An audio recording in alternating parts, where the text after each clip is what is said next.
Welcome to the deep dive.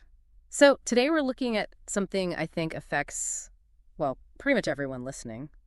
This feeling of being constantly plugged in. Right. Digital technology, it's amazing, isn't it? Connects us, helps us learn, keeps us productive. Totally. Entertainment too, but there's definitely a flip side, this digital overload people talk about. Exactly. That always-on feeling can really tip the scales, Yeah. create imbalance. Yeah. So that's our focus for this deep dive, the digital detox. We want to explore why stepping back from devices is becoming, well, so important. And help you figure out if maybe you need one. Precisely. And look at some actual practical ways to do it.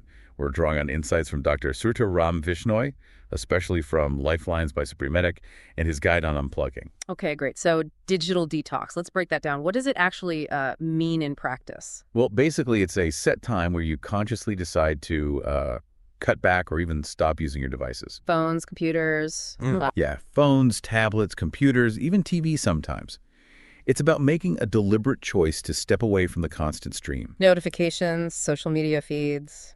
Emails, work messages that seem to follow you home, all of it. It's about intentionally hitting pause on that digital noise. Creating some breathing room, Yeah. sort of. Exactly that. And the real reason, the core idea Dr. Vishnoi talks about, is restoring balance.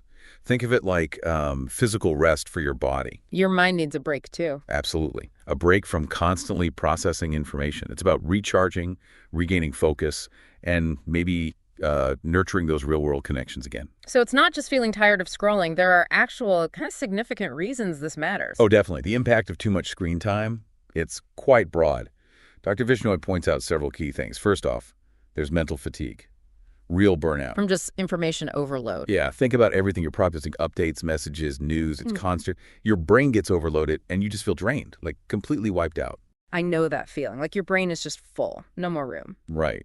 And the irony is all this connection can actually make you less productive. How so? Well, that constant urge to check your phone, glance at email, scroll for a second, it shatters your focus. You can't get into that deep work state. So you're busy, but not really getting stuff done. Exactly. You're just switching tasks constantly. Then there's sleep. Big one. Ah, yes. The late night phone checking habit. Guilty as charged sometimes. But yeah, the blue light from screens, it messes with melatonin. That's the hormone that tells your brain it's time to sleep. So using your phone in bed is basically telling your brain, wait up. Pretty much. Yeah. Leads to poor sleep quality, Ugh. makes it harder to fall asleep. It's a real issue. Okay, definitely need to watch that. What else does Dr. Vishnoi mention? Relationships take a hit too. When you're physically with someone, but your attention is kind of half on your phone. Phubbing, they call it. Yeah, exactly. It creates emotional distance. People don't feel heard or prioritized. And online arguments can easily spill over into real life too. Plus, there's the stress and anxiety factor. Yeah. Social media is a big contributor here. The comparison trap. Right. Dr. Vishnoi talks about that curated perfection online. You see everyone's highlights compared to your own messy reality, and it can really fuel feelings of inadequacy, anxiety. FOMO, fear of missing out. That too. And just the sheer volume of notifications keeps you in this low-level state of alert, of feeling overwhelmed. It's stressful. It really is. Like you're always waiting for the next ping. Precisely. And let's not forget the physical side. Sitting too much. Yeah, long hours in front of screens usually mean less movement, bad posture, back pain, even increased risk of things like heart problems down the line. It all adds up. Wow. Okay. So it touches on mental health, physical health, relationships, pretty much everything. It really makes the case for why a detox might be needed. It does. So how does someone know? Like, what are the signals that you personally might need to step back a bit? Well, Dr. Vishnoi lists some common signs. A really big one is just constantly checking your phone. That automatic reach for it, even when there's no buzz, no notification. That phantom vibration feeling. Exactly. If that's happening a lot, it's a sign your habits might be a bit out of whack. Okay. What else? Feeling overwhelmed by information.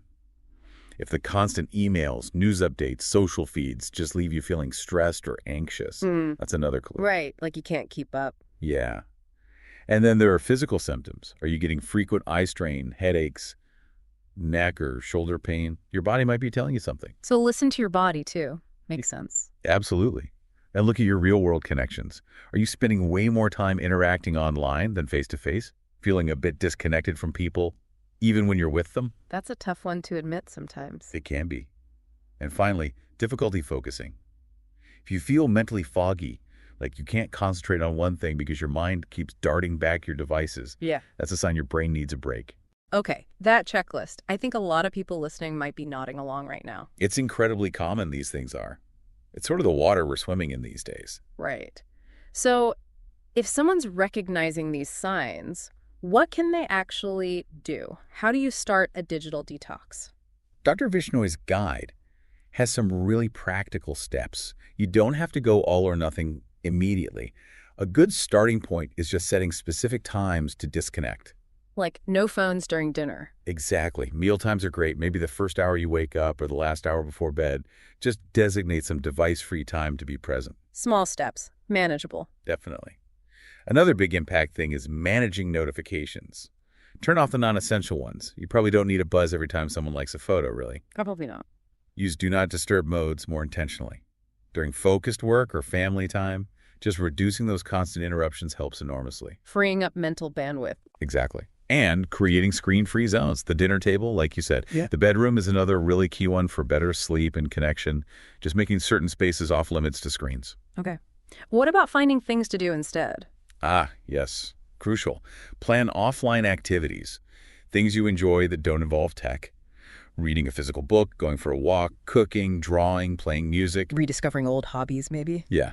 Dr. Vishnoi suggests making a list of things you wanted to try or get back to. Having alternatives ready makes it easier to step away from the screen. Good idea. He also talks about a digital Sabbath. Maybe one full day a week, completely offline. That can be a powerful reset. A whole day. That sounds challenging, but maybe really rewarding. It can be. But if that feels like too much at first, try a social media fast.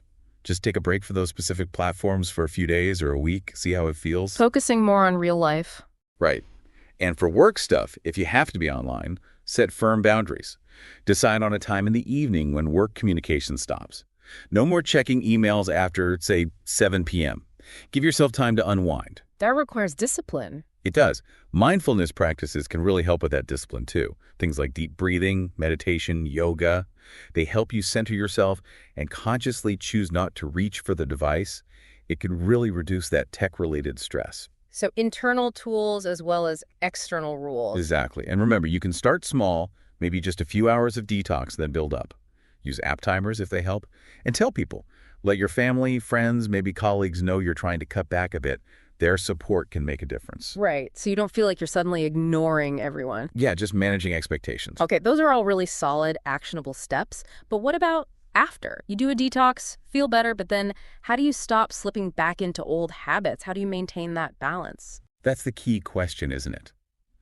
The detox is great for a reset, but long-term change needs ongoing effort. Dr. Vishnoi has tips for this too. Like what? Setting daily screen time limits and actually trying to stick to them. Being more mindful about why you're using certain apps. Is it useful or just mindless scrolling? Being intentional. Yes. Making a conscious effort to prioritize real-life interactions over online ones. Calling instead of texting sometimes. Making plans to see people. Mm-hmm. And scheduling regular mini detoxes, maybe an evening a week or one weekend morning. Yeah. Just short, regular breaks to keep that sense of balance topped up. Like maintenance. Digital tune-ups. I like that. So it's really not about ditching technology altogether. Not at all. Technology is an amazing tool. It's about finding a healthier relationship with it, using it consciously with moderation, and knowing when to take those intentional breaks. For less stress, better mental health. Better focus, stronger relationships, just a better sense of overall life balance. This has been really enlightening. It feels less like we're just victims of our devices and more like we actually have choices. We absolutely do. And maybe, just to leave our listeners with a thought inspired by Dr. Vishnoi, what if you gave yourself permission, really gave yourself permission, to just pause the digital noise for a bit? Just reflect on how creating that quiet space, that intentional pause, might actually bring more peace, more presence, maybe even more purpose into your life, something to consider.